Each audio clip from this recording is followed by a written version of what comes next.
আসসালামু আলাইকুম, welcome to রোশনস kitchen. আজকের আপনাদের মাঝে নিয়ে এলাম নতুন একটি রেসিপি নিয়ে, মিষ্টি কুমড়া দিয়ে রুই মাছ। আপনারা ভিডিওটি প্রথম থেকে শেষ পর্যন্ত দেখতে থাকুন, আশা করি ভালো লাগবে। মিষ্টি কুমড়াটি রান্নার জন্য প্রথমে মিষ্টি কুমড়াটিকে ছিলে কেটে নিব।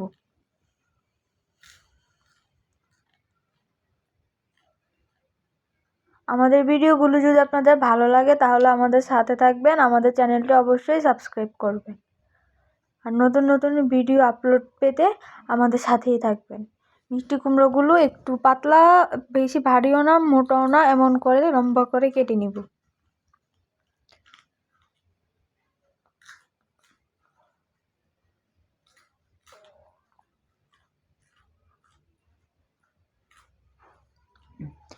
এভাবে পুরোটা মিষ্টি কুমড়া কেটে নিব। মিষ্টি কুমড়াটি কাটা হয়ে গেলে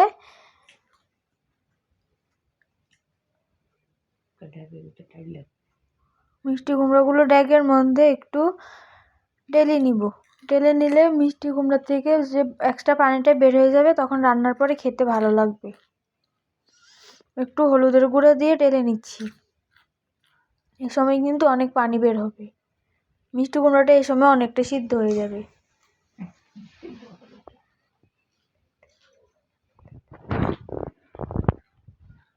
মিষ্টি কুমড়ো ভালো করে টেলে একটা ঝুড়িতে নিয়ে এগুলোকে ধুয়ে নিব।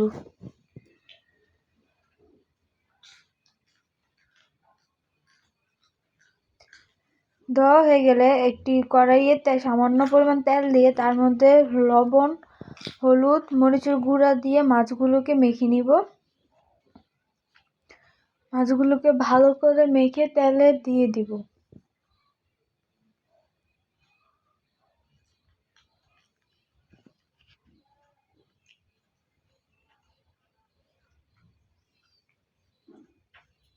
তেলে দিয়ে দিব।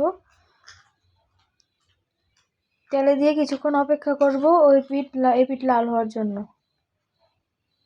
এই পিঠ লাল হয়ে গেলে কিছুক্ষণ পর উল্টে দিব ওই পিঠ লাল হওয়ার জন্য।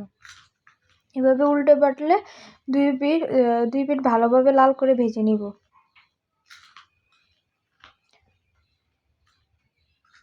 মাছগুলো ভাজা হয়ে গেছে, এখন তুলে নিব। মাছগুলো তোলার সময় একটু সাবধানে তুলবেন যাতে মাছগুলো ভেঙে না যায়। তারপরে এই তেলের মধ্যে আলু ভেজে নিব।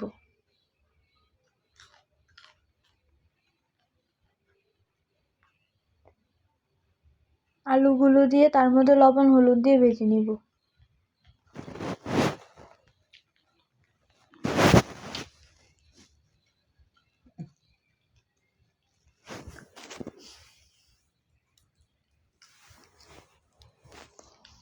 আলুগুলো ভাজা হয়ে গেছে, এখন তুলে নিব।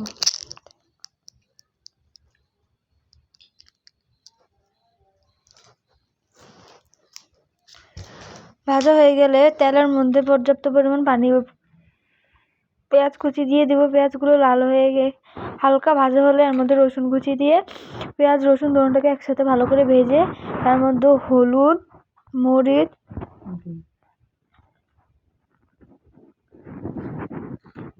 আদা বাটা,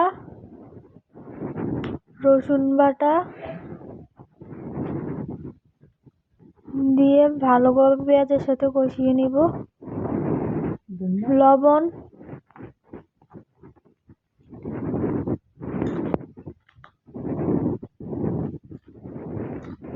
একটু পানি দিয়ে দেবো যাতে মশলাটা নিচে থেকে লেগে না আসে। ভালো করে কষাতে হবে যাতে মশলার কাঁচা গন্ধ না থাকে। ঢাকনা দিয়ে কিছুক্ষণ ঢেকে মশলাটা কষানো হয়ে গেলে ঢাকনাটা তুলে মশলাগুলো নেড়ে চেড়ে দিব। তারপর ভেজে রাখা আলুগুলো দিয়ে দিব।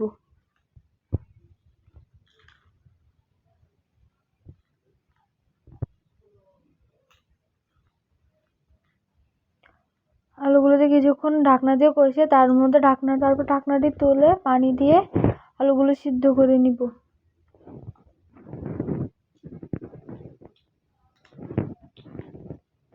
ঢাকনা দিয়ে 10 মিনিট রেখে দিব আলুগুলো সিদ্ধ হওয়ার জন্য। কিছুক্ষণ পর ঢাকনাটি তুলে আলুগুলো নেড়ে দিয়ে তার মধ্যে ধুয়ে রাখা মিষ্টি কুমড়াগুলো দিয়ে দিব। মিষ্টি কুমড়াটি দিয়ে মশলার সাথে ভালোভাবে মিশাবো।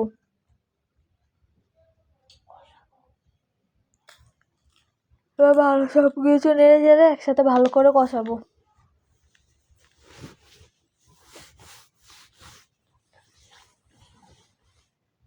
ঢাকনা দিয়ে 10 মিনিট রেখে দিব কষানোর জন্য। 10 মিনিট পর ঢাকনাটি তুলে আবার নেড়ে চেড়ে দিতে হবে।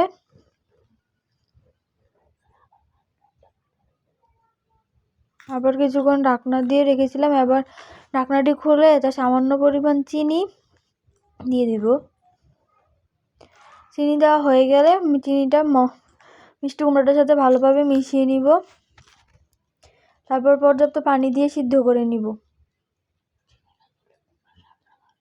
চিনিটা দিলে কুমড়ার স্বাদ বাড়ে। তারপর ঢাকনা দিয়ে কুমড়াটা সিদ্ধ হওয়ার জন্য রেখে দিব। কিছুক্ষণ পর ঢাকনাটি খুলে তার মধ্যে মাছগুলো দিয়ে দিব।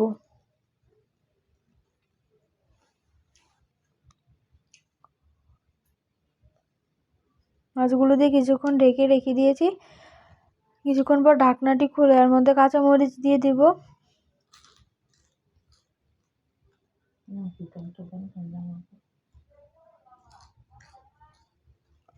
এবার কিছুক্ষণ পর ঢাকনাটি আবার খুলে তাতে পর্যাপ্ত পরিমাণ ধনিয়া পাতা দিয়ে দিলাম।